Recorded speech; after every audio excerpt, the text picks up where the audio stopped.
Welcome to this first look slash gameplay slash review of Football Manager Touch 2020. The game haven't been released yet, but I've gotten my hands on the beta. And the game will be released for PC, Mac, iOS and Android on November 19th. Since the beta of FM Touch 2020 is only available on PC. This is the PC version, but it's exactly the same game that will be released on the other platforms. And I just booted up the game for the first time. I created a manager, and this is the starting screen. Looks familiar from previous years, but the interesting thing here is what's new in FM20 Touch. So let's check out the new features here. So from we can tell from this one, they have included a development center that allows you to fully control your youth team operations in a new hub. And of course, this is going to be very interesting if you're into developing youth players. And other than that, we have playing time pathway, which is a whole new way to define a player's standing in your squad. And that's of course very interesting because you can now sign the player and he can have in his contract that like, okay, I'm going to join your club, but you need to play me this much. You have club vision.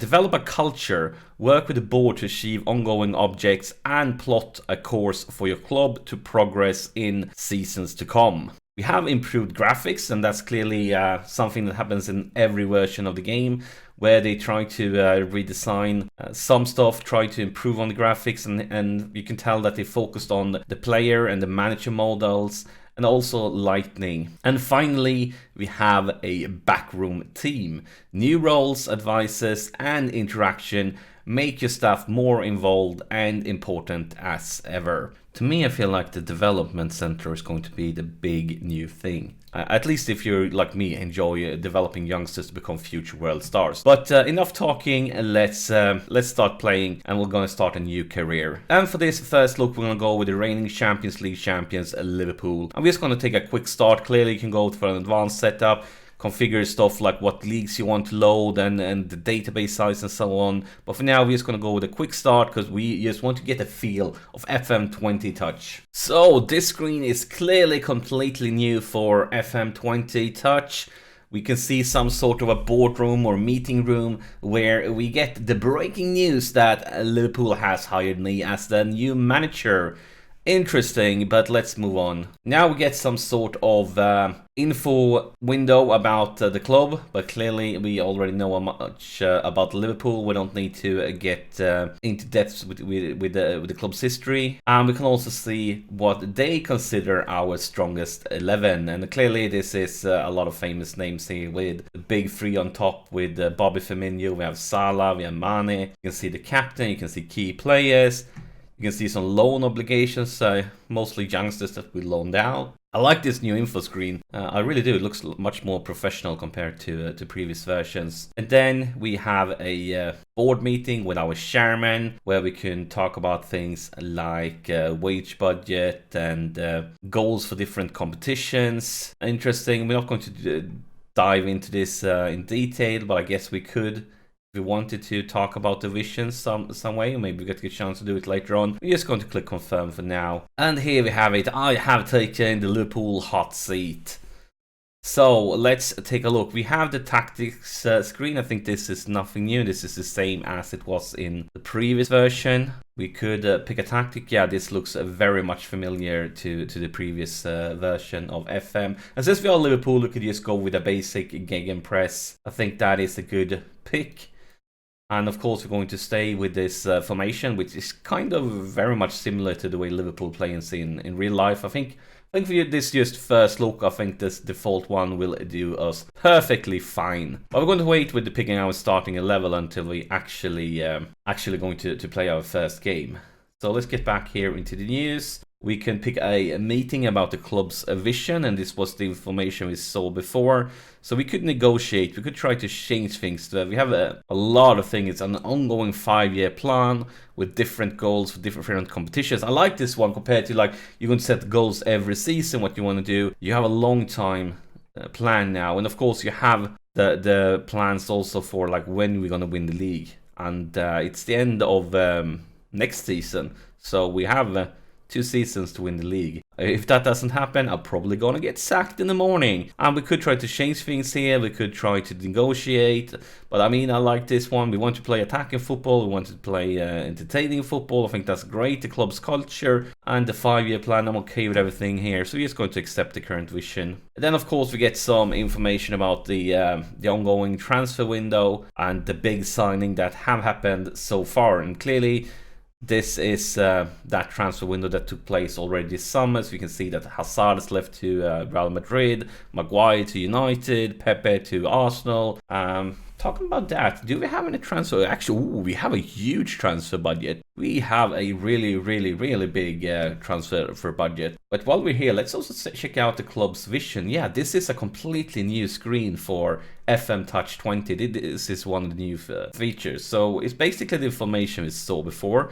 But also from this screen, we could negotiate things like wage budget, transfer budget, things that you did on the board screen before. So interesting. And we can also make the board request here. So it's basically the board screen that got a new name and the whole vision thing. Kind of like it. I kind of do. We have the club info, that's the normal one. We have the finances, the normal ones. The transfers, the scouting, we have the current competitions, we have our schedule, we see the training screen, and of course you have individual training we can set them up for, and we can do some mentoring to help youngsters improve our staff. And let's see, what can we get from, let's see, we click the director of football, what information, okay, so we can create a new group, we can have staff groups. I'll see, responsibilities, job securities. Okay, the team report is a fantastic view when you start a new game, especially the squad depth ones. I really like that one. And we could see all positions. So we can see our strengths. Of course, we have all the 3 guys that are great up on top. We have Mane that's great on the left side. We have Mane and Salah is great on the right side. Bobby also is an attacking center. Yeah, this is a great screen if you're checking out a new club, trying to find a formation or find your strengths and weaknesses. Right, I think we're going to move ahead to the first game so you can actually see this one. Oh, it's the development center. Now, this one to show us a complete guide for the development center. I think we're going to skip that one for now. Actually, we could, no, let's skip it. You can explore this one by yourself when you start playing the game. So let's just finish this one. But I guess this is the whole new thing if you're into youth development. I know that I'm going to dive deep into this one and check out a lot of stuff here, because I love developing youngsters to become future world stars. But for this video, it would just be too long and too nerdy. So I'm just going to move ahead so we can actually see the game engine and the new graphics in place when we play the first game. And yeah, it's time to pick our team, and clearly we're going to go with Alisson as our goalkeeper. We're going to go with Trent Alexander-Arnold as our right back. And there we have it. All the players in the first squad have been picked. Oh, Alisson has an injury. We're not going to start with Alisson, are we? We're going to bring in Adrian. So we're going with the default gegenpress here. I haven't changed anything. We're just going to try out, get the feel of the game. So let's submit it. So we can see the lineups here, and we are playing versus Ballestier, a club I don't know much about. Apologize to any Ballestier fans out there. But it is a pre-season friendly, and hopefully we can do well. We could pick opposing instructions, but not going to do that for now. We're going to go straight to the kickoff here, because we are interested in football. So let's take a look here from the settings. I think, yeah, key highlights is great, and we are going to do between text thing, we can speed up to the max, and then we're going to take a look at cameras and graphics when we actually get an highlight, and here we see it. So first we're going to use the default one. This is really slow. Maybe we could speed this one up a tiny bit, maybe like that. And Mane misses.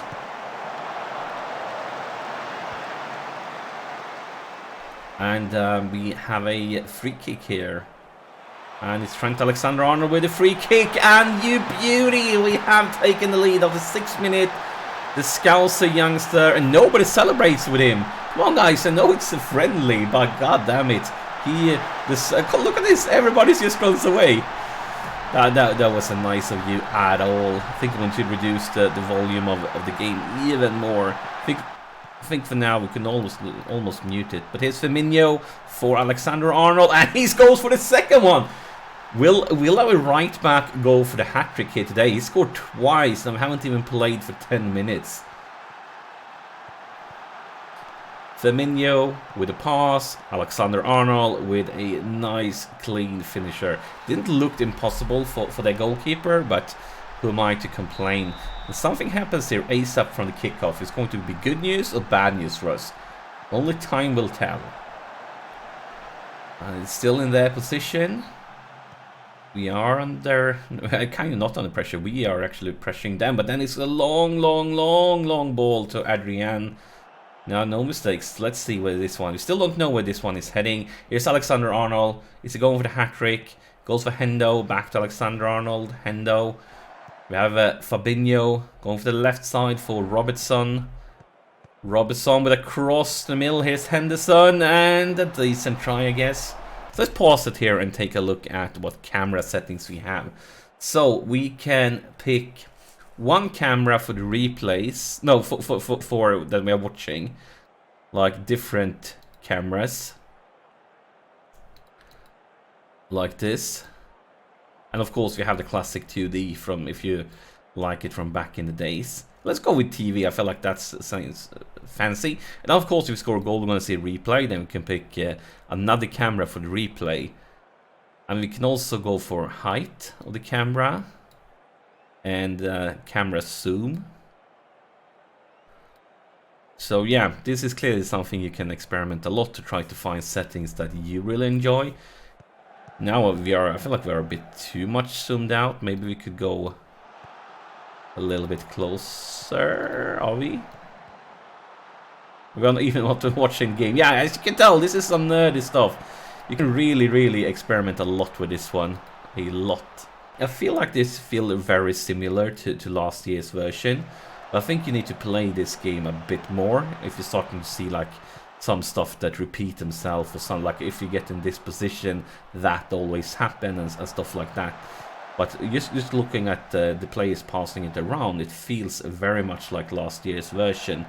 If they change some stuff, it's going to be probably in the micromanaging way when it comes to the graphics, like certain situations. But here we have Wijnaldum going for Alexander-Arnold, Henderson back to Alexander-Arnold, Fabinho, Trent, Fabinho loses possession, but maybe can win it back. Maybe not. It's a dangerous counter-attack. And they have actually bounced back in this game. And there's so many highlights. We haven't even played for 20 minutes. We've already seen 3 goals and more or less a gazillion of highlights. Is it really just key highlights? Yes, it is key highlights. I feel like you've already seen so many of them. Of course, we're going to explore some of these things. So it's going to have the game go on a little bit longer. I think when we're getting closer to making our first sub, that's when we're going to take a look at how these things looks in FM Touch 20. Here's Trent with the cross, goes far, Fabinho, no, Firmino, and that is Sadio Mane with assist from Bobby Firmino. And we now got a little bit of a safety margin now, 2 goals up against our opponents. But yeah, Firmino wins the second ball and Mane is merciless. And there we have it, the halftime whistle. We get a statistics screen. We can also see the latest scores from other games going on at the same time. We can see the best performers. We can see who's struggling. Really, Van Dijk struggling? That's very unrealistic. But looking at these statistics, we are completely dominating things. And maybe it's time to take a look at some of these ones. So this is, of course, if you're struggling for a game, you can get a lot of information out of them. Seems to be the same as last year's. And for tactics, of course, we can do changes. We can also go for set pieces, things like that. Penalties. You can see a lot of stats from the game. We could, take a look at the pitch. Not much going on here during the halftime. So I think it's time to start the second half. But yeah, I feel like the match engine is very similar, at least, or the changes might be so small that you don't notice them, because I feel like they are very much similar. It's also hard to tell graphic changes, but something may have happened. Alexander-Arnold with the hat-trick. It's not often you see a right back scoring a hat-trick, and as always, nobody celebrates with Alexander-Arnold. I'm not sure what he's up to. Maybe he must be smelly or something if people don't want to celebrate with him. Yeah, I feel like the match engine is very similar, but it's not a bad thing. I liked last year's match engine. I felt it was very fluid, and I feel like this one is really fluid too. There's no lagging, there's no hoping, there's no like strange things going on, at least not yet. So yeah, it looks good.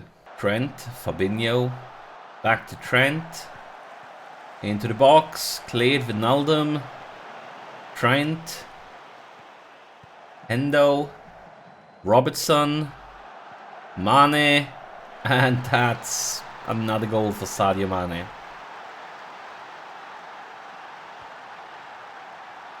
Let's take a look at the replay here. See, you can see the replay function in action too. We can, of course, if we want to, slow it down a little bit for replays. We can really take a look at stuff, but yeah, it looks really fluid, Indian, and the graphics. I think it's time for some subs, so let's see how that looks. Make subs. Looks really like last year, which is a good thing because I liked it the last year. And let's do this. Who do you want to sub here? Just going to do some random subs here. See how it looks. Yeah, the subsystem looks very much like last year's. Here is Shaqiri. What could it be the last highlight of the game? Because there's only 2 minutes of extra time, and they are just about up. And there you have it, the first FM Touch 2020 game I've ever played, and maybe the first one you watched.